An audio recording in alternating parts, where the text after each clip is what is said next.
All right, we are live. Hi, guys and gals. Happy Monday. Happy PDX Pride. I'm Meghan Klingenberg, and this is Meghan Klingenberg is your BFF. Any longtime fans / first-time listeners out there, question mark. As your host and designated BFF, I am here all month recapping what's up the World Cup. On today's episode, I am serving up a mug of steamy World Cup hot goss, followed up by a major World Cup controversy. We're talking about America's second game and, spoiler, second win against Chile yesterday. And I'll be giving you my predictions for USA versus Sweden. Plus, I'm launching a brand new segment at the end of the episode, so stay tuned for that. I know you're thirsty for that hot World Cup goss. Wouldn't you love to quench that thirst with a cool can of refreshing La Croix? Me too. Hey, Anna, would you mind grabbing me a can? Thanks. You're a doll.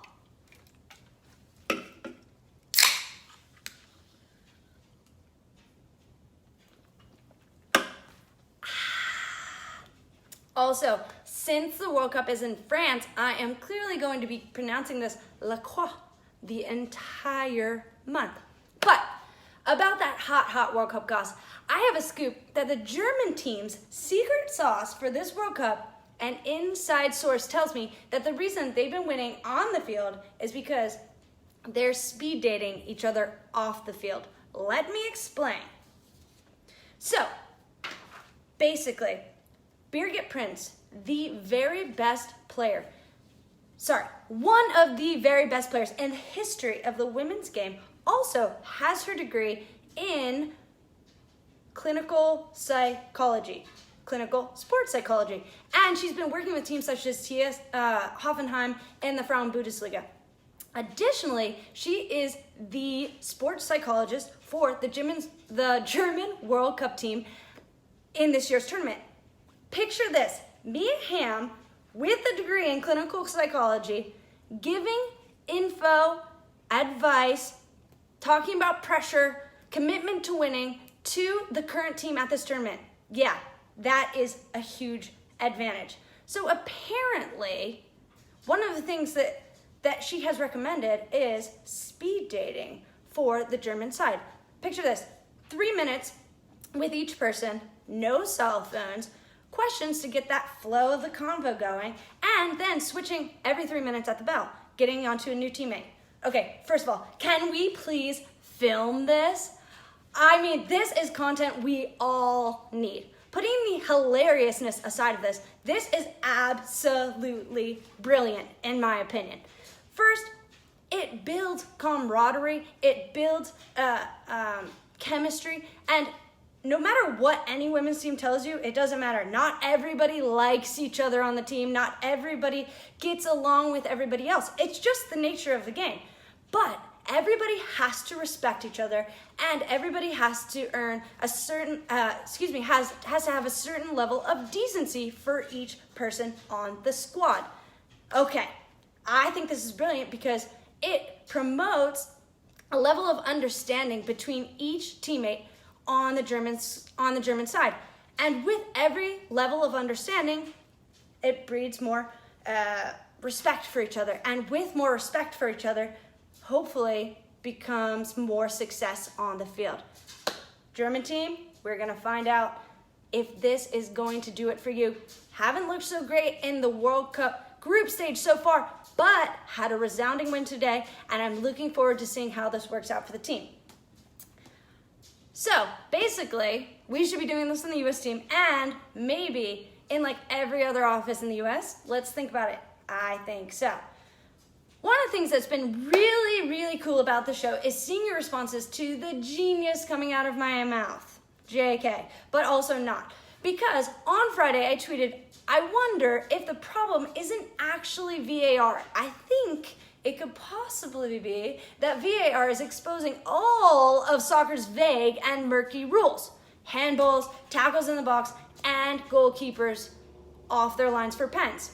And man, did you all have some opinions on VAR, refereeing, and the state of the women's game. Like Celine, for instance. She tweeted back, Exactly. VAR is exposing the bad rules that the refs are simply enforcing. Now, does VAR distort the momentum of any play? Definitely. But that's not the sole issue, nor the most flagrant that we're witnessing here. So, I have two really big issues with VAR. First of all, it's been great for this World Cup. I think, honestly, it's going to be in the future of the game, no matter what we do, no matter how anybody likes it. It's just part of the future of the game, so we have to get used to it in certain instances. But my issues. One, no players have played with VAR before this tournament. And if you think about that, that is absolutely ridiculous. We're asking the very best players in the world in the penultimate, like the pinnacle event of their sport, to play under VAR for the very first time. Of course there's a learning curve when you're playing under VAR.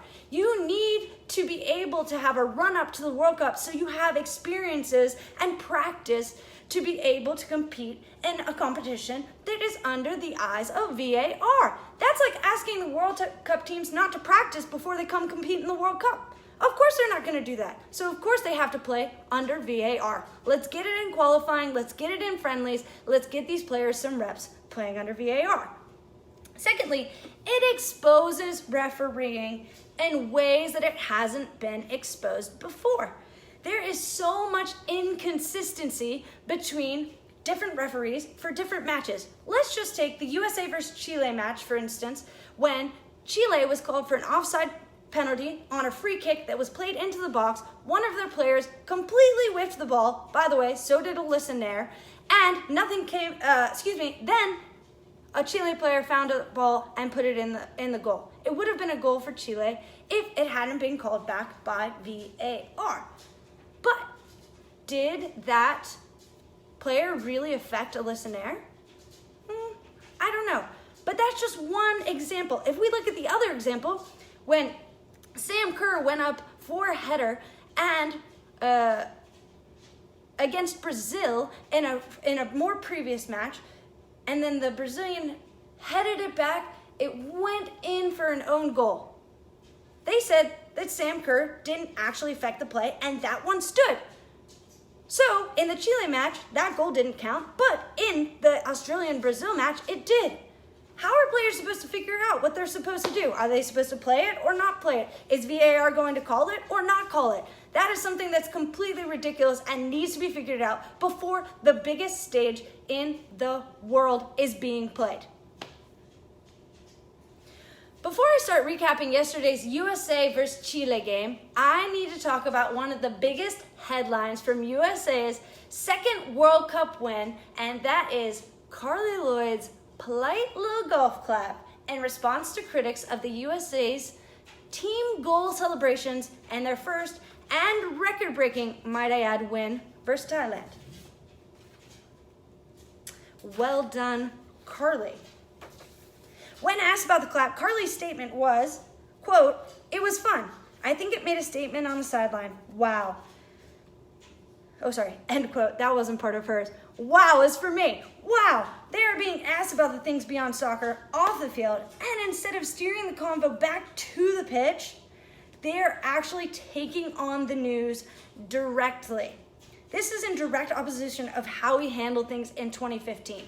A lot has changed in 4 years. To me, this is a huge, huge, huge deal, because when you start looking at the news, when you start thinking about what's going on outside of your bubble, then you can be distracted. Those distractions come in and you take your eye off the prize. In 2015, we had plenty of distractions, but we always steered those distractions back to the game. We said, yeah, that's cool about the celebrations, but I thought we did this really well against, Thailand.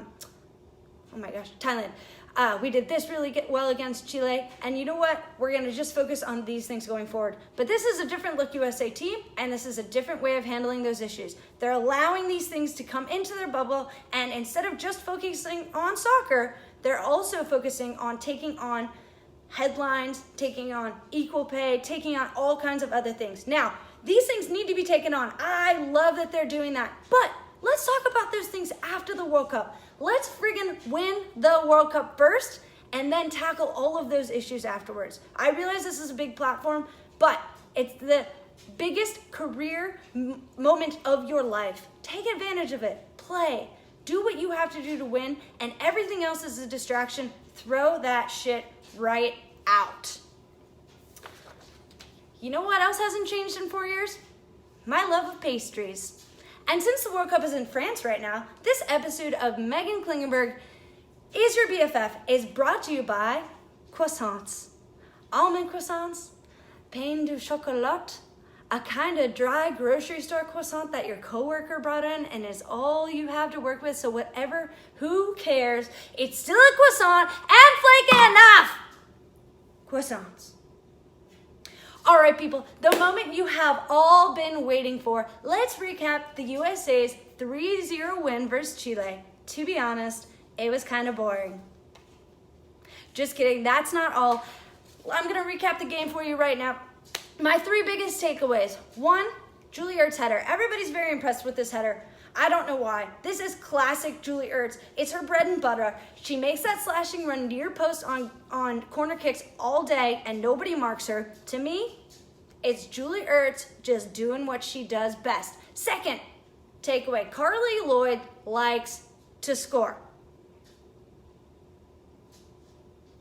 3rd takeaway, still, I want to talk the defense though. I'm really confused why Jill Ellis would play a completely different lineup than the one that she played in Thailand, especially when your starting and best center back, Becky Sarabran, was out with an injury for the first game against Thailand.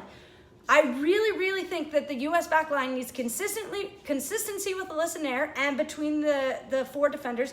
Plus, they need to be able to develop a bit of chemistry before they run into a good side, aka Sweden next week. I think it's incredibly important for the team to be able to develop a type of defensive organization that they feel comfortable with and that they feel rock solid in, so that when they get into the knockout stage, there's not a goal that accidentally slips in that's going to knock them out of the World Cup. Those are my big 3 takeaways from the USA game. Just a quick update on standings. So, we're through 2 games in every single group, and now we're starting to get into the 3rd games going on at 12 noon today of all of the group play. Now, we have a few teams that have already qualified: France, Germany, Italy, Japan, England, Canada, Netherlands, USA, and Sweden. Now, there are a few teams that are still able to qualify, 4 third-place teams, and a few groups that have not locked down their 2nd spots yet. So keep your eyes on these last couple games. They're going to be incredibly important, especially when it comes to placement in the knockout round. That brings me to my next point. Next up for the U.S. is Thursday. They play Sweden for the 3rd match in the group stage. And this is going to be an incredible game because USA always struggles against Sweden. They're a really good side. Although they might not be the best Scandinavian side there is, that would be Norway, they are still going to bring it against the USA. The USA struggles with them for 3 reasons: their organization, they are technical, and they are fit. 3 things that the 2 teams that they've played before, Chile and Thailand, have not been. So it is a completely different test for the United States. Also, since Sweden has had a lot of success against the USA in the past, they are able to have this belief that they can beat the USA. I would argue that Thailand and Chile and a lot of other teams in the tournament, maybe all the other teams in the tournament, don't have that type of belief. But with Sweden, they've proved that they can beat the USA. So they have that belief, which makes them a harder team to play against. Now, as we're talking about this game, a lot of people have maybe mentioned that USA against Sweden, they should think about tanking this game. To me, no fucking way. Why would the USA ever tank a game? That's not in their nature. And that's not something that they should be doing in a group stage. It's not something they should be doing ever. If they want to be the best team in the tournament, they have to beat the best teams. So, people are saying this because they're like, oh, well, if USA wins and then they play in the knockout round and they beat their first opponent, then they're coming directly in line with France. Well, those are the two best teams in this tournament by far, and they should be playing in the finals. Well, you know what? That's just not how it works. Life isn't fair. The World Cup isn't fair. And you have to beat everybody if you're going to be the best team in the entire world. So, there's no chance that the USA is going to tank this game. They're going to bring their best lineup because you know what? We talked about consistency in the back line and organization. They need to play against a good team before they meet France in the quarterfinals of the World Cup. And that just promotes a bad mindset. Why would the USA ever want to lose or tie or set themselves up so that they don't have to play France? Arguably, that type of mindset is just going to lose them a World Cup. There's no chance that they should be doing something like that. All right, new segment alert, everybody. Woo-hoo-hoo. Before I say bye, I wanted to introduce Yellow Card, Red Card, and Goal, a segment where, just like it sounds, I give someone or something a warning, kick someone or something out of the game for life, for good, and celebrate a major win. On this episode, my yellow card goes to Lil Nas X because, hear me out, people, this is a man who gifted my ears heart, mind, body, soul with the song of the summer. No, song of the year. And I want more. But I am terrified that his sophomore jam will be a letdown. Do not let me down, Lil Nas X, or you are getting a red card, my dude. Please, think about it. Make a good one. Okay, I'm giving my red card to Trump for not letting the U.S. embassies fly the pride flag during Pride Month. Because all kidding aside, that is bullshit. Pride is not only a celebration of all that has been gained and a remembrance of all that has been lost, but it is also a protest of all that still needs to change. Get on the bus or get out the way. Now to the more positive part. This episode's goal is a shout out to Portland's LGBTQ plus community who celebrated a 10-year-old drag queen whose family had been getting death threats. Very sad. Sparkle, you stay. No, actually, this shit is hat trick material. Sparkle, you're the best. Keep doing you. Don't let anything deter you from who you are. We love you here in Portland, and keep kicking ass. That's all for this episode of Meghan Klingenberg is Your BFF. I'm Megan, and thank you so much for being my BFF. The next U.S. game is Thursday, so I'll see you back here Friday, June 20th, on Twitter and Instagram. In the meantime, I want to hear how you think FIFA can improve the World Cup, and tell me your yellow cards and red cards. Cannot wait to LOL at them. Super fun, right? So tweet me, at me, let me know. Give me some feedback. Give me topics. I love hearing from you. Cannot wait to see you next week. Bye.